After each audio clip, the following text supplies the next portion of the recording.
You can take pictures. You can make movies. You have unlimited access to all areas.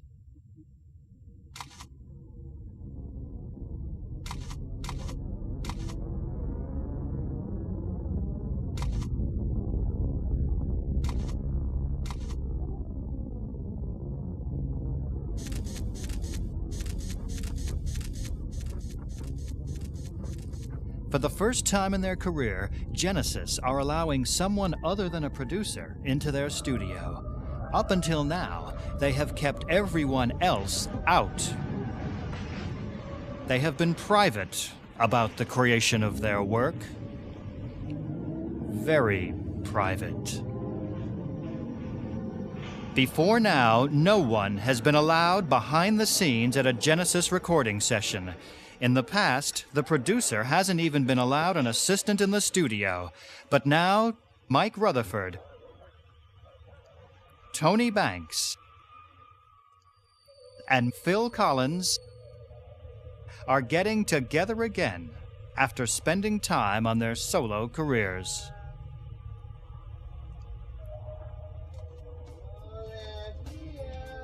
They find themselves in a very public position. Their last album, Invisible Touch, sold many millions of copies and generated 5 hit singles. Now Genesis are under the spotlight in public. They are going to allow a spotlight in private. You are invited to look and listen as they create their first record in 5 years. They are going to write and record the album that will be called We Can't Dance. It will take them 6 months, but they don't know that yet. They just know it will be hard work. I do most of the work. I write the songs and I sing them and I drum and I play keyboards. But I have to give Tony and Phil a bit of credit so they don't feel left out. Let's be honest. It's truth time. Question number 1, boys and girls. Oh dear, here we go. Act 1, scene 1.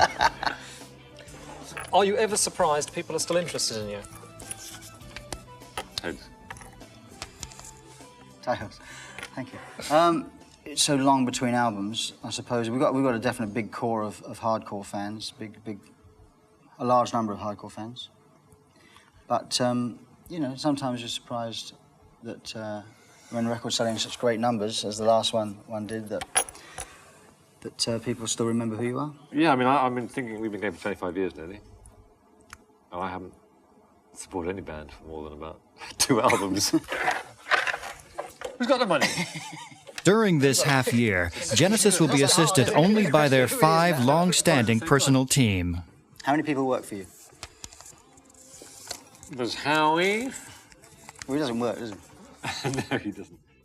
I used to be the merchandiser. I used to sell the T-shirts. And I met Pud and Jeff on another tour, Jethro Tull tour, that I was selling the T-shirts for. I mean, full time, we have about 4 or 5 people, don't we? We have basically the studio staff.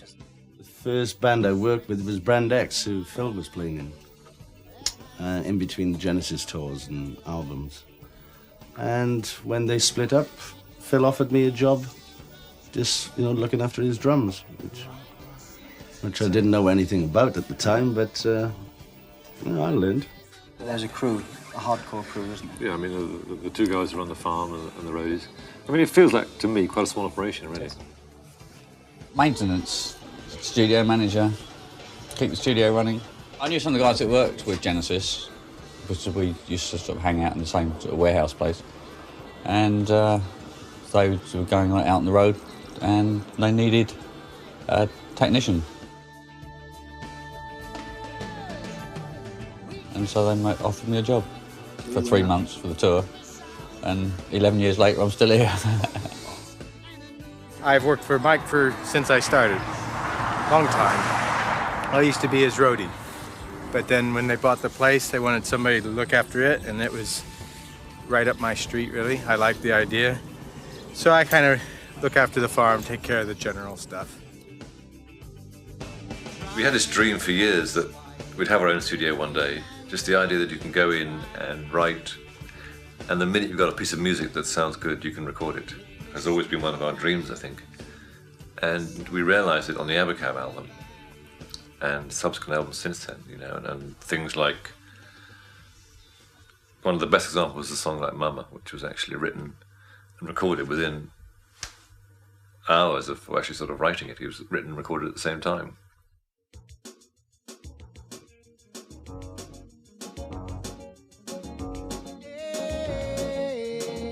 If you're not in Genesis, what band would you like to be in? Heads. Chronologue. Medicine Head. Jan Dukes to Grey? Stray. Well, Yes. it goes without saying, I think if you know, in a perfect world, I mean, it would have been lovely to have been that shy, unassuming group, the Beatles. I mean, it would have been lovely to have been a part of that. But in realistic terms, I mean, groups that you play music of, I guess. I mean, Cream would have been a great group to have been in. Short career. Yeah, the Beatles, Cream. Can't think of, you know. Cream. The Beatles. The Beatles Cream. Genesis' studio is called simply The Farm. It is located in an old farm in the county of Surrey. When they begin an album, the three men have no preconceived ideas of how it will turn out. Phil, Yes. do you think of yourself as a drummer who sings? Or a singer of drums. A swinger. Swinger. Or a Well, swinger. it goes without saying that I think I'm a swinger kind of guy. Yes. A sex Are you a guy. drummer or a swinger? Well, I find. I still think of myself as a drummer that sings, but I think my drumming is still better than my singing. Oh no. No. There's one in it. There's one in Eastbourne, yeah. Next. When they begin at the farm, they search for interesting sounds they might use on a record. What I like about the way we work now is that, okay, you miss out one side, which is kind of individual songs, which is a different way of writing. But the idea is that you can do that on your solo career. Phil and Tony and me and Mike and the Mechanics, which is good. And so Genesis we kind of keep now for just going in and writing it together. I think what we do, I mean, it's always so intangible to say what we're all about. There's a certain kind of chemistry that seems to happen when the three of us improvise and play and mess around together and just make sounds. And it seems to me it's the kind of music that we can't do. It's different to what we do on our own. It's a combination of those sort of sounds and ideas.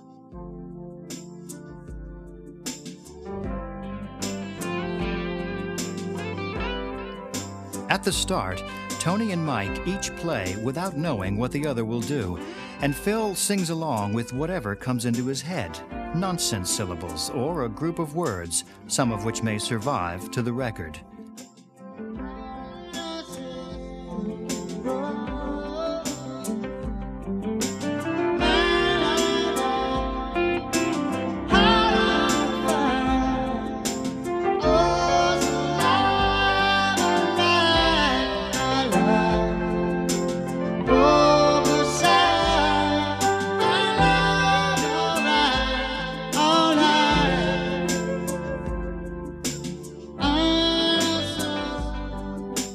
Lead a single of it and do a little guitar. Drum solo. I'm first. First one, what? It's very nice to play the little lead licks. So what did you say? You said something about vocals. A lot of these songs, Yeah. so if you get in for the swing, you'll be alright. No, That's it. There's less lyrics to write, you know. Guitar solo. somewhere in there I feel Keyboard if, solo. rather than come back to the vocal, I don't know where, but If you don't want me to sing, George, I won't sing. If you could do... you want me to sing, I'll sing. If you don't want me to sing, I won't sing. All right? There are disagreements, but only... No, I I missed that, sorry. Just everything No, else. it's okay, you didn't miss much. But I mean, I'm taking over your answer, but over 20 odd years, I think it's, given the track record of most groups, I think it is extraordinary. I'm getting teary-eyed here. But It's sweet. But we actually get It's on very very well, sweet. you know, and we actually get on and we like each other and we have a lot of laughing in the studio, and I think that's very important.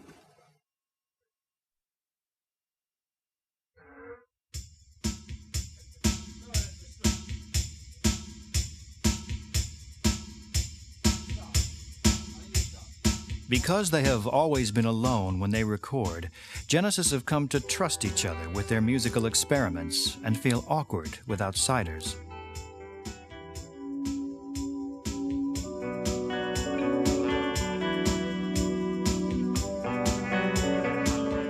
because of the way we tend to write, which is very much with Phil sort of la-laing his way through things, and Mike is playing guitar, a lot of the time, because Mike is sort of, you know, obviously doesn't know what chord I'm going to play next or something, it's much better to let the thing flow.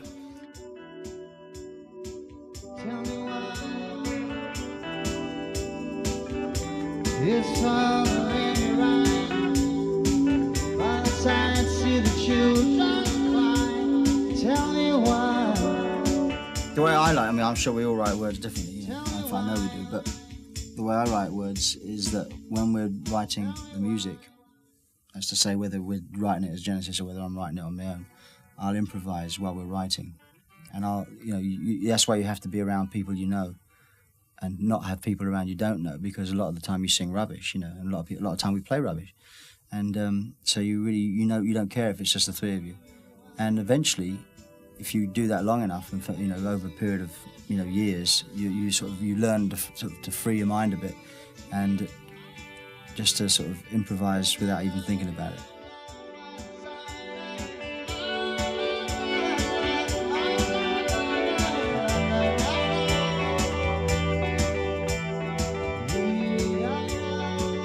And those words that you improvise, you try and use, or I do. Back in the mid-70s or something, you know, I think Mike and I tended to dominate the writing very much, you know, that was how it was. And, you know, nowadays I'd say it's very much split between the three of us. And I think in a band I prefer that. It's much better if everyone's got a sort of equal thing, and everyone feels equally kind of responsible for the result and equally proud of the result. Genesis co-producer and engineer on We Can't Dance, Nick Davis.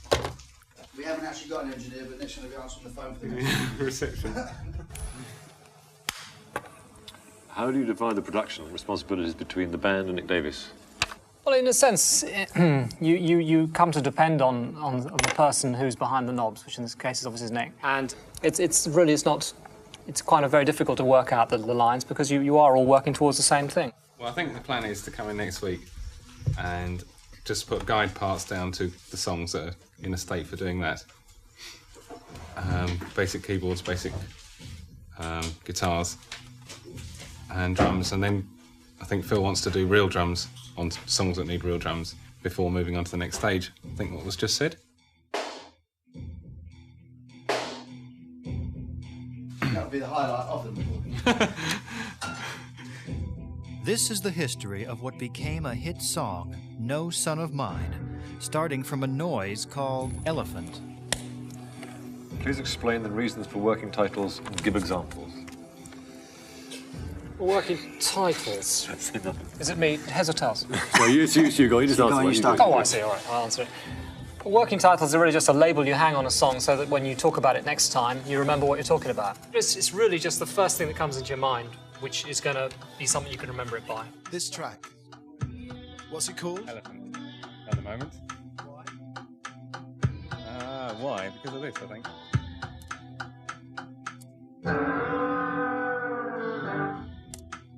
I would have thought. That sort of funny noise here at the beginning was a sort of sample I did of sort of noise in the rehearsal room, which was mainly Mike, but fiddling around with it, playing it backwards and sort of doing funny things to it. And it was really playing that, and as soon as I played that with the chord, we had a song, we knew that.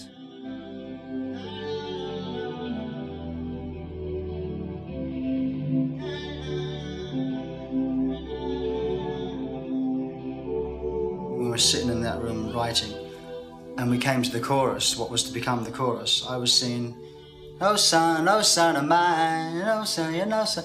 And Mike said to me when we came to writing the lyrics, or dishing out the songs, to saying, "Well, I'd like to write that one. I'd like to write that one, blah, blah, blah." You know, he said, "On that song, it sounds like you're singing No Son of Mine." And I don't know what I was singing, really. I was singing something like that. But then suddenly he put that in my mind, that's what I'd been singing. And so at that point, I went and wrote the lyrics that made sense of what I'd improvised. The story is a young boy, I don't know how old, maybe 11, 12 years old, who basically he lives in a family of abuse.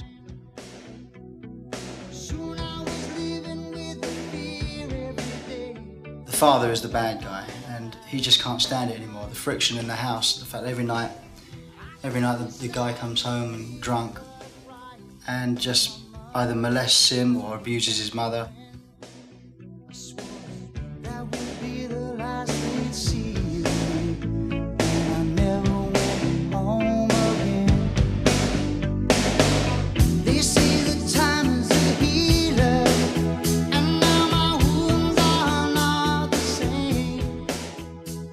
really what it's about. And of course the boy, as he gets older, he realises he misses his family and can't believe that his father was all that bad, and he goes back and sees his father, plucks up courage to go back home, knocks on the door with his heart in his mouth, not knowing what the reaction is going to be, and all his father is exactly the same, you know.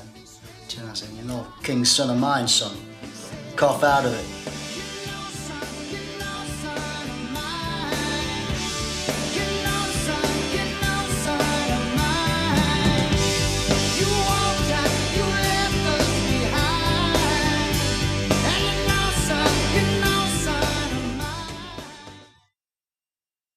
Place.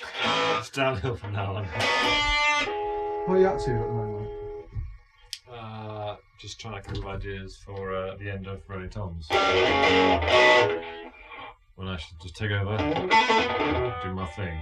Just think I'll be best. I go to pieces if you ask questions. How's it been getting on? How you been getting on with your lyrics? 2 down, 1 to go. Which ones are the ones that you've gone for? Wrote BB Hit, which I'm doing now, which is probably going to be called Never the Right Time. It's never the right time. Never the right time to say, or something like that. It'll have the word never in the title. There is never a time to say. Okay. This is the first time Phil Collins has been filmed recording a Genesis lead vocal. There is never a time to say, 'cause it seems to me we've lost our way, so we carry on down the road, and we live our lives haunted by all the things. All right. Can't you see what's going on? Okay. 'Cause we're all played out. We've lost our way. And I hope The vocal on BB Hit, which will become Never a Time, is not coming easily.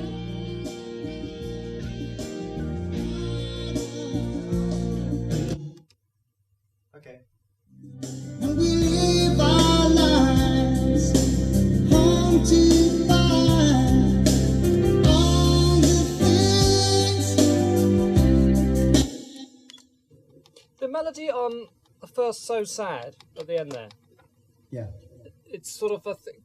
I'd be nice if we didn't go down quite as far, I think. So you go so sad. If it just went so sad, so sad. Just because it doesn't really go with the chord that's So sad, Just so try- sad. Yeah. Actually, do you want to hear Twiddle he did on the old one? Because it's a really nice twiddle he used to do. Fine.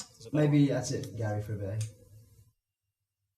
He's still the same miserable guy he always was. No, he's still Phil. That doesn't really he hasn't changed very much in that sense. I think the way the public perceive or imagine that we operate, they seem to think somehow that because he's done so incredibly well as a solo artist, it affects what happens in here in the studio. Don't quite know why, but maybe they seem to think that, he kind of steams in and says, "Now what we're doing, lads, is, it hasn't really changed us, the studio, very much, I don't think." But you didn't play that bass drum. This bass drum you're hearing now, I didn't play. This is a machine. Steve Gadd played it. I wasn't good enough to play it, that's why. Do you all do what you want to do? Well, we do, but we compromise with each other. That's the only thing we do, really. I mean, I know nowadays that there are certain kind of chord changes that Mike and Phil, are not so into. I slip 1 or 2 in on the album, really, when they're not looking, And once I've heard it enough times and they like it, There's a good example at the beginning of Hold on My Heart. That's sort of the opening bit of that, the way it goes into the main song, as an example of the sort of things I like a lot when you sort of unusual chord changes, so it sort of just sets the song off on a different motion.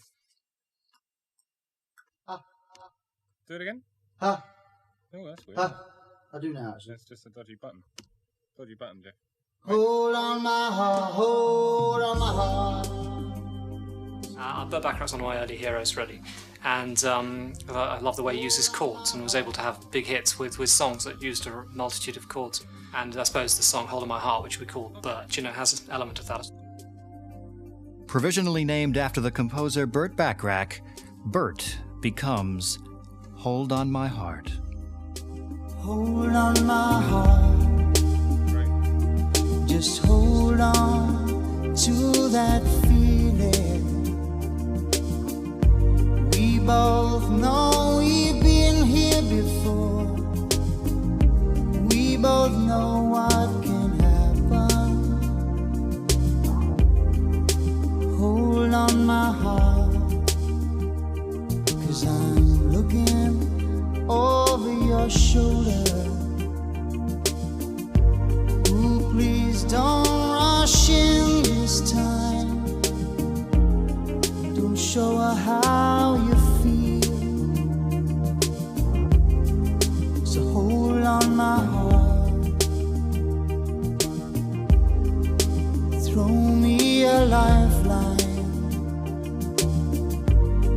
I'll keep a place for you somewhere deep inside. Hold on my heart, please. Tell her to be patient, 'cause there has never been a time that I wanted something more.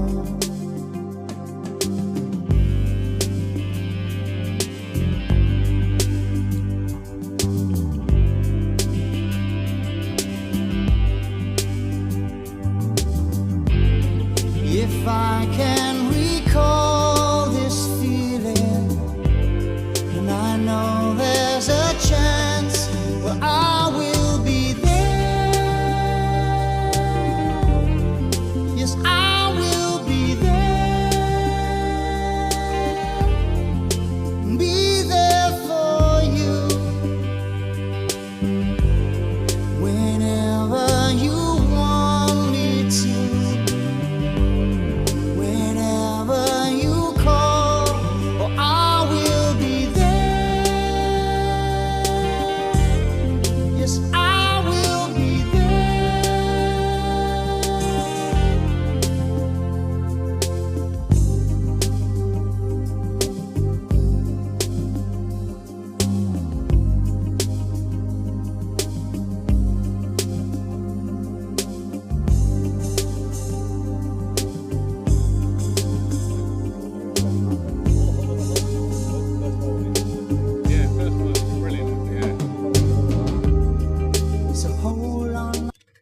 Very good lines. We just said nearly all the Whole of My Hearts are really good.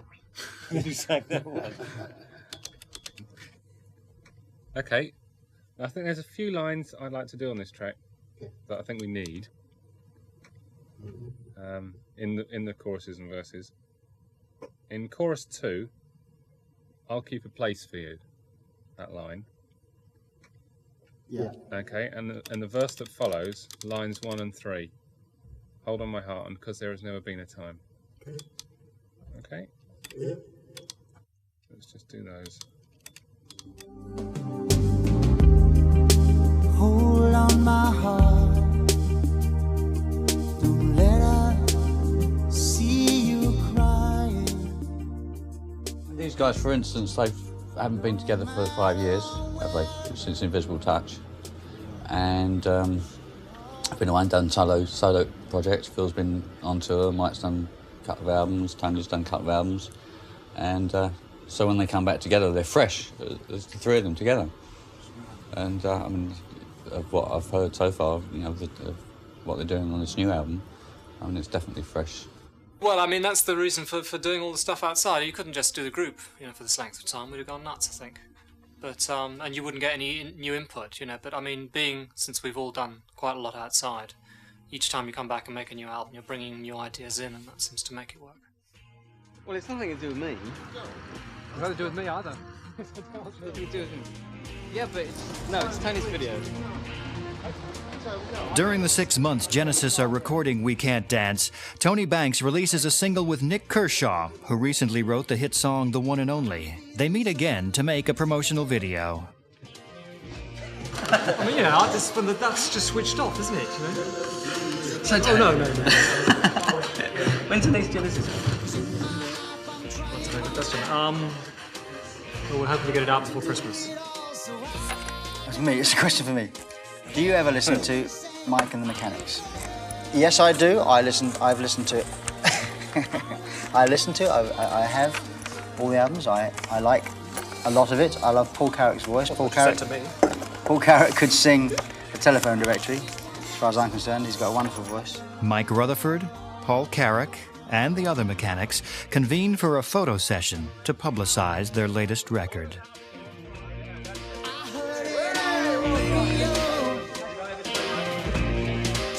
Who would you have chosen for the Ivan Novello Songwriter of the Year award? Who would I have chosen?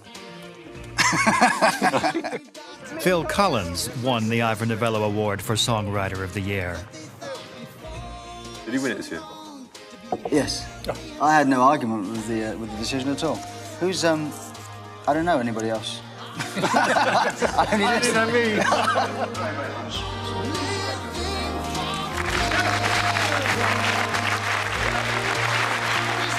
These working trips to London, the promotional leftovers of their solo work, are the only breaks Genesis get from recording We Can't Dance. They record at the farm all spring and all summer of 1991.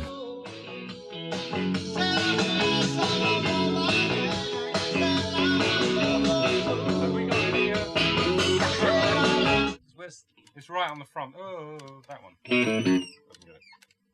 Oh. Thrown a couple of songs out, Shoreline and Bass Botty. Much to Tony's upset. This song will not make the album. In 6 months, 17 songs are written, 14 are recorded, and 12 make it onto We Can't Dance. Mike, when you are recording guitar parts, what is the most important element? Sound textures or precision of your playing? To try and do it when Tony and Phil aren't in the room. So you can get it loud. Yeah. So we can go out and do something more interesting. Now, I must say, on this album, it's been really easy to get a sound. Nick Davis has got a really good sound. I mean, actually, in fact, the last Mechanics album and this one, I've used just amplifiers. Just valves. I'm sure you want to know this, right? It's a B22 valve linked to a D33, and I'll parallel them up. I've used valve just the same as the last album, yeah? The point being is I haven't used fuzz boxes anymore. It's valve amps.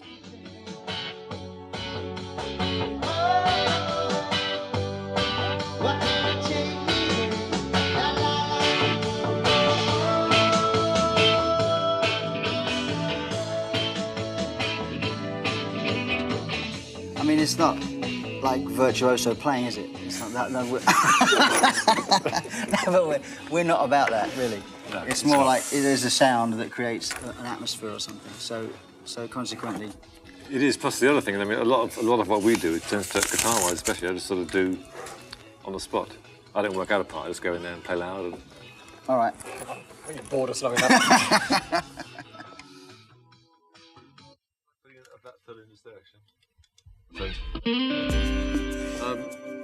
Except when next question. That was boring.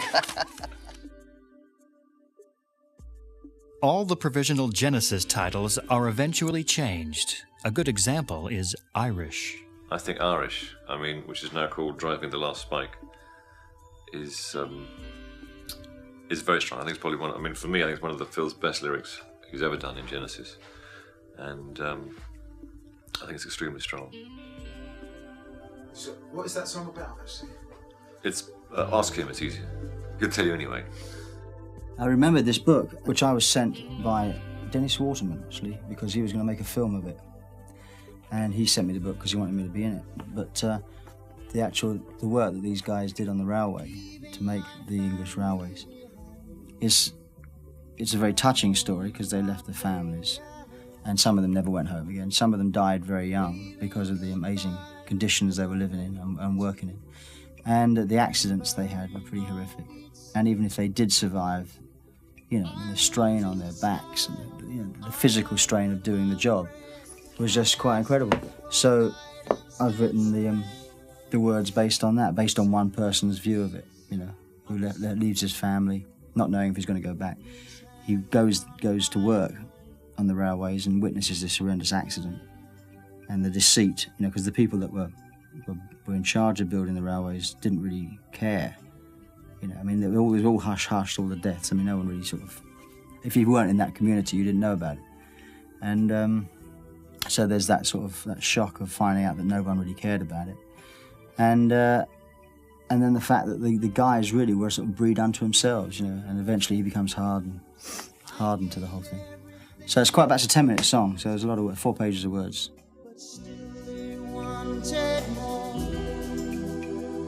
We sweat and we toil, good men lost their lives. Don't think they knew what for. I sold them my heart, I sold them my soul, I gave everything I had. What would you think if your children decided to get into this business? I wouldn't really care one way or the other. I'd prefer if they didn't, in a way, just because it's a business I know, so it'd be more fun if they're doing something I didn't know. But I mean, it's up to them what they do, really. I don't think there's much likelihood of it, really. I don't think either of them are particularly sort of attracted to it. And my son is sort of old enough now to know. I think he's already, you know, perhaps it's because he's my son, but he's already a bit too cynical about it. You know, when I was his age, I liked everything. I had no discrimination at all, really. I liked everything in the top 30, whether it was Acapulco or, you know, Bobby Darin, whatever happened to be in the charts at the time. Whereas he's already as selective as I am, you know. You won't listen to most things in the charts. Tony, what do you hate or like most about me? About who? Me! Well, I'm not allowed to mention that song, am I? No. The mighty. He doesn't like really kind of love. What irritates you most about me? Your height. Your lack of hair.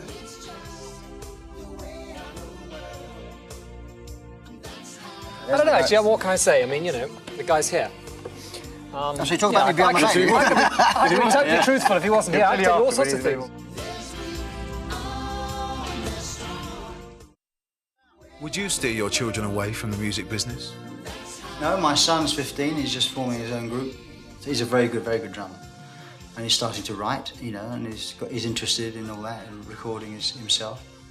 But I would not discourage, but I would be very realistic. So that, because he doesn't, you know, he thinks that I just arrived and here I am, you know. He doesn't know that you spend 20 years in the back of a van. Well, 15 years, because I'm only 25.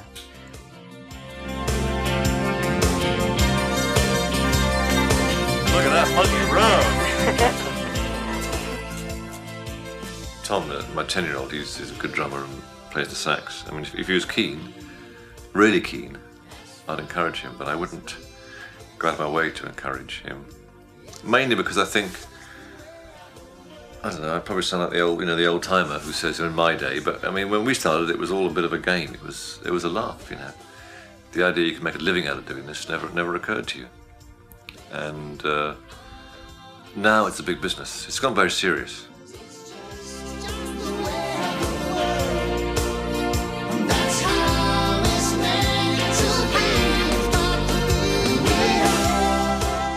I've decided you've got to keep fit. I mean, I've been cycling forever. I mean, I've always cycled for years, you know. But to do it in the studio, I'd never thought about doing it during guitar solos, which in fact is a great thing to do because, you know, you can't stay in the studio while all that's happening.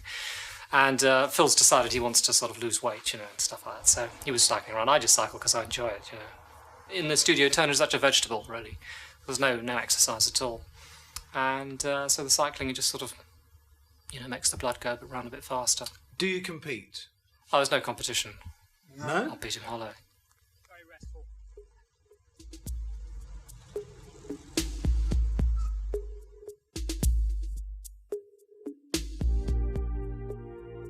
A restful-sounding song, originally called Nile, gets a Tony Banks lyric titled Fading Lights. It kind of sounds like, you know, the boat going up the Nile and a slow-moving ship in the water, that kind of thing.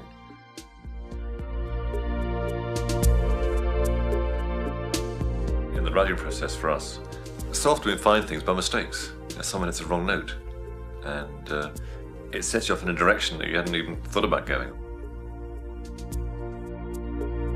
Another time it might have been so different. When we're writing, Tony and I don't know what key the other person's playing in. And sometimes we come to record songs and I'll say to him, "Is that what you played? That didn't sound like that to me." It's just another fading memory. Out of focus. You know, when you combine the two parts, it makes up a nice sound, but individually, they're often quite different. And vice versa, he'll say, "You didn't play that, did you?" And it's just, he hadn't heard it that way until he isolated my part. And that's the kind of chemistry that I think is what is good about Genesis.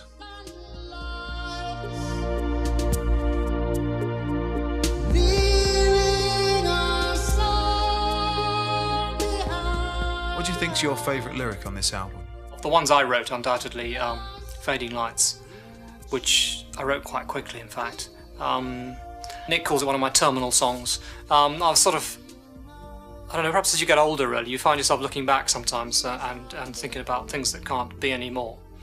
And you don't quite know what's going to happen in the future, so you don't know quite what is the final thing. When you're actually experiencing the last time you ever do something, you don't know that it is the last time you ever do it, which is sort of interesting thought, I thought. And so I kind of wrote a song about that.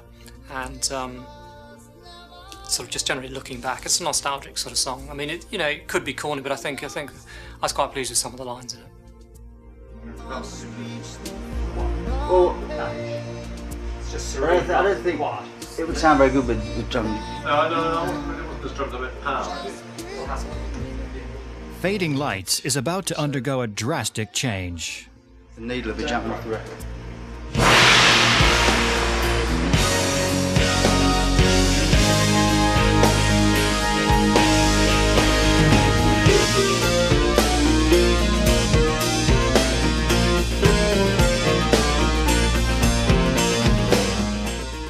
I often see solos a bit like stories and things like that. You know, when I'm doing something like the Fading Lights thing, the reason I wrote the lyric in the way that I did in the end was because I thought the idea of the solo being a sort of example of a kind of life, you know, ups, downs, and things going right and wrong and all that, is quite a nice way of doing it, you know.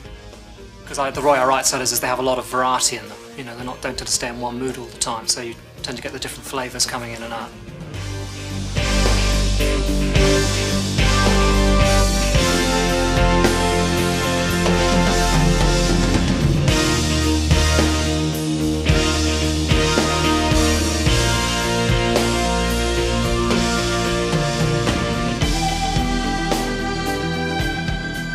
Fading Lights is nearly finished. Soon, the members of Genesis will be performing this music live on stage.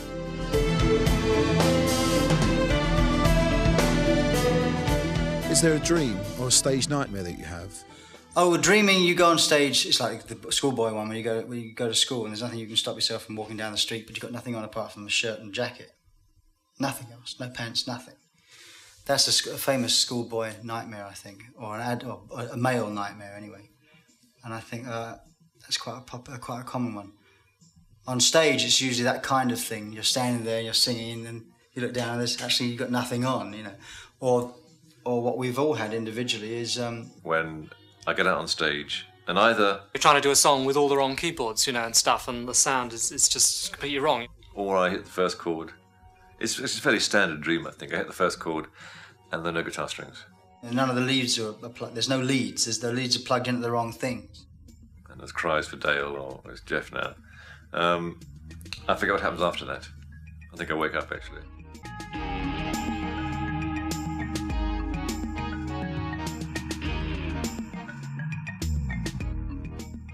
Rolling Toms is now called Dreaming While You Sleep.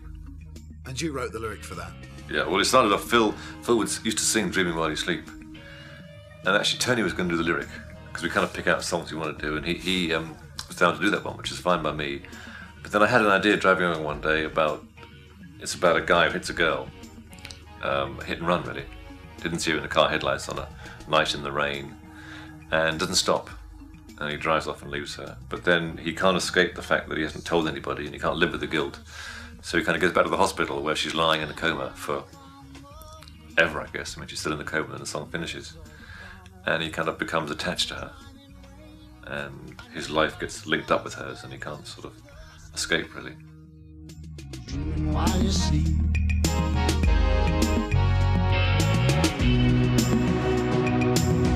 So cool.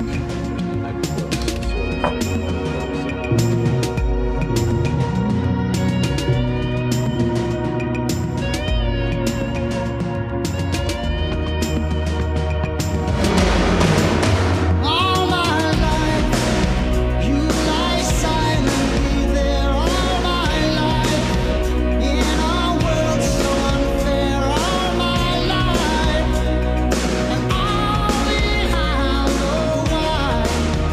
And it will live inside. I had this idea, and then I persuaded Tony that I was going to do it. What did he say to that? Well, he didn't. I mean, he wanted to do it, but I mean, it's the way it works. I had an idea, and I said, "Well, let me try it, and if it's good, fine. If it's not a great idea, then you have a go."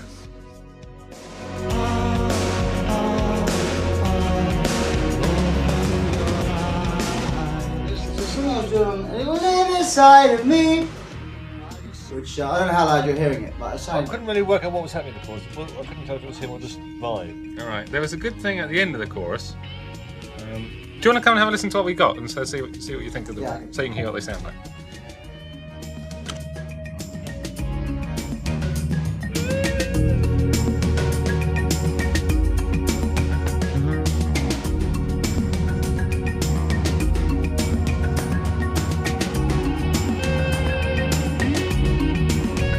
I'd rather go for a specific. Well, I thought what it was. I mean, no one rang. It's just somehow. I thought. Do you want to have a shot? Tony, is it true you always had a fear of flying? The first 2 or 3 times I flew in my life, I enjoyed it. And then the first time we ever flew as a band, we did a trip down to Rome, I think it was. And I found I was terrified, and I don't know why. I mean, there's nothing specific happened at all. It was a fairly gentle flight. Heard it on the radio, saw it on TV. Could I take my secret to the grave? You know, if I have enough to drink, I can be all right, just about. But I'm always conscious of it. It's the thing, if you stop concentrating, the plane will drop, It's a classic problem, I'm told, So you have to keep thinking about it all the time. It's very, very tense after a sort of 24-hour flight, and you're still thinking about it. Trying to keep that plane in the air, but... This is true. You've got to think it. If you stop thinking about it, then it falls down. Sounds silly, doesn't it? After all this time, Genesis still pay attention to reviews in the music press. I'm always hoping that this will be the album, or what album you're working on will be the time when they say, "No, hang on, let me think about this. Maybe this isn't as bad as I keep writing or saying it is." But I think that time has long gone now. I don't think we'll get any more time or patience from music critics than we can expect. Well, but obviously music critics can change. I mean, music critics, they presumably can't be the same people there forever, We have in the past had some people who used to like us, and there may be some who come back again. Very mellow from Tony. I'm feeling mellow now. Okay. Fuck 'em, We're all I say. wankers as far as I'm concerned. Jesus, he knows me, and he knows I'm right. I've been talking to Jesus all my life. Oh, yes, he knows me, and he knows I'm right. Basic idea of the lyric was born when we wrote the song. And when you're working with the rough idea of Jesus, he knows me and he knows I'm right, which was the thing that was improvised, taking that along its logical conclusion, you end up with talking about someone that's kind of fanatic, I know what I'm talking about because I'm in touch with the Lord, sort of manic Christians, really. And I think TV evangelists sum up that because they're making an incredible amount of money fleecing people, 90% of them fleecing people. And they claim that because Jesus, they're in touch with Jesus, everything's okay. God will take good care of you. Which is to do as I say, don't do as I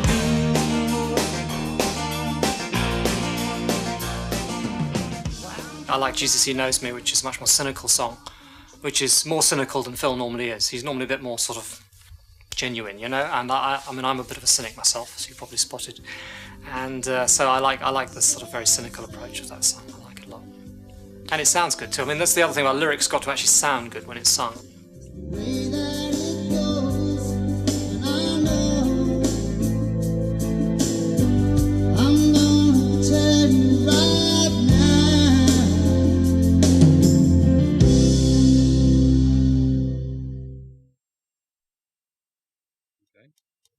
you want to come in and see what we've got? No, Mr. Davis. What's that?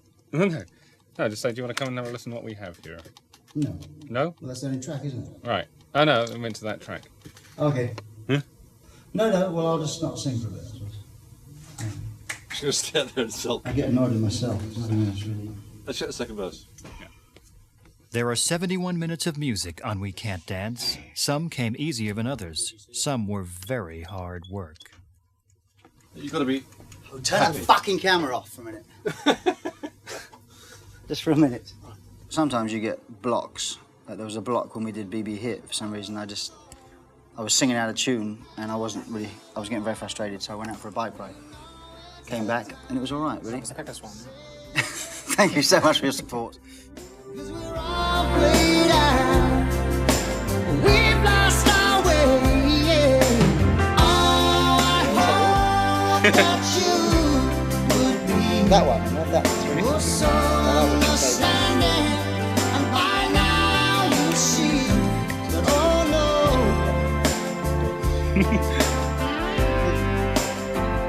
so sad, so sad. What have been the highs and lows of this album so far? Heads. Heads. I think the high points actually were Blue Jeans and I Can't Dance Since I Lost You, because they started off from nothing and became something. I Can't Dance. I'll show you what's on it. How to construct a hit. Some money rolling in.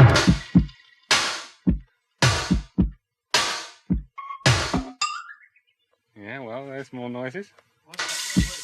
It's all out of the keyboard. Just sort of percussion noises, really. And it's just Tony playing it like a keyboard rather than like a drum machine, which is quite interesting.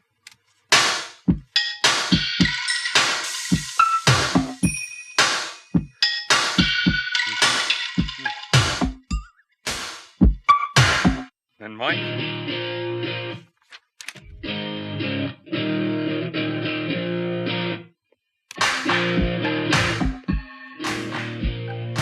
We called it Blue Jeans because it was like the riff had a sort of feel a little bit like the sort of songs they use in jeans commercials. The Hot Sun stuff, the Hot Sun, all that kind of thing, that was improvised, and then... Yes, and the idea then was to write a lyric that was sort of, took the piss out of the ads for jeans. Tony grooving on this Rhodes here, which sounds great.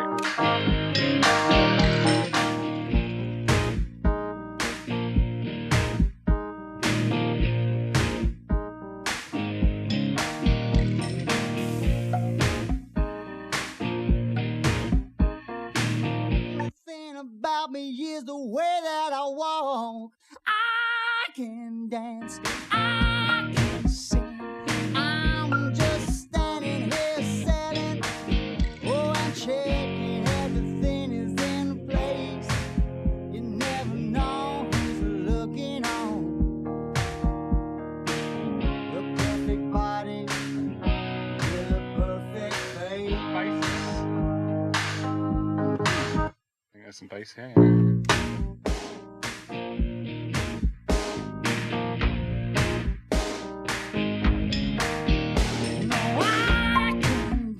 And it was actually done in about half hour. And of course the drums on it, which are And fabulous. the drums were actually not me. Keyboard drums. I played the real drums at the end, but the slightly shabby stuff at the front is actually him. I'm just standing there selling everything.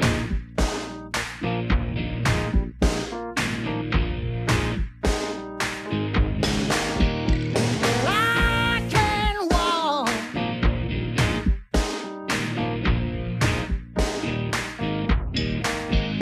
No, I can dance.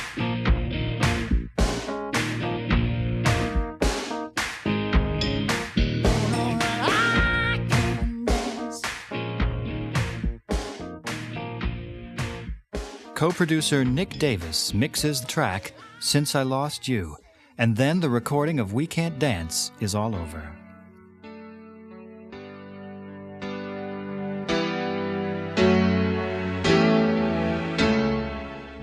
To be honest, I don't really think about an audience till now, till the album's finished. I don't care what they think, really. It's very important that you don't actually give a damn about them, because you've got to make the record for you, and the record that you like, and the songs you like. And in a way, we're kind of so insular here that it's always hard when a record's finished. You've got to kind of hand it over. It's your baby, and you know, you're so close to it.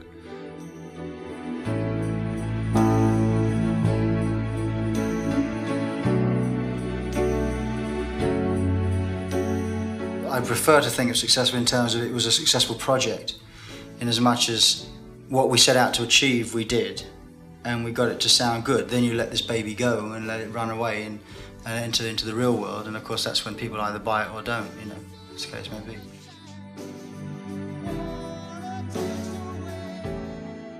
What stage are you at now with the record? Putting the final thing together, assuming that we don't decide the order's not right, but I think we think it is right, so that's it. Bye. No trouble at all, no fighting. Never mind. The trouble is, what happens now is that we finish the album. It means the good bit's finished and the bad bit starts. The promotional side is something that it's just, you've got to do it. I mean, it's hard work. It's not much fun. The gigs are fun. So there's a big gap now until touring starts, when the work side is a little bit less fun. I've done the bit I like best, really. Done a lot of this, and I've got to do a lot of that.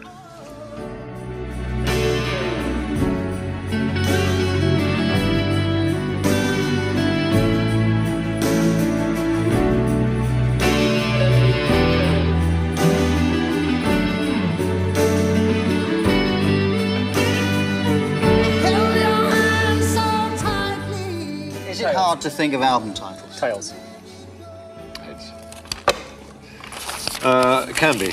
This one's been a bit harder. They either come day one, very early on, like a song title, and you've got it, or you've got to hunt a bit. This one we've had to look a bit hard. No song title really came out. And it's going to be called Man and Boy. Moment in Time. It's going to be called We Can't Dance. You going, yeah? And you're going too. Genesis are going too. They will play We Can't Dance on a 13-week tour this coming summer. See you then.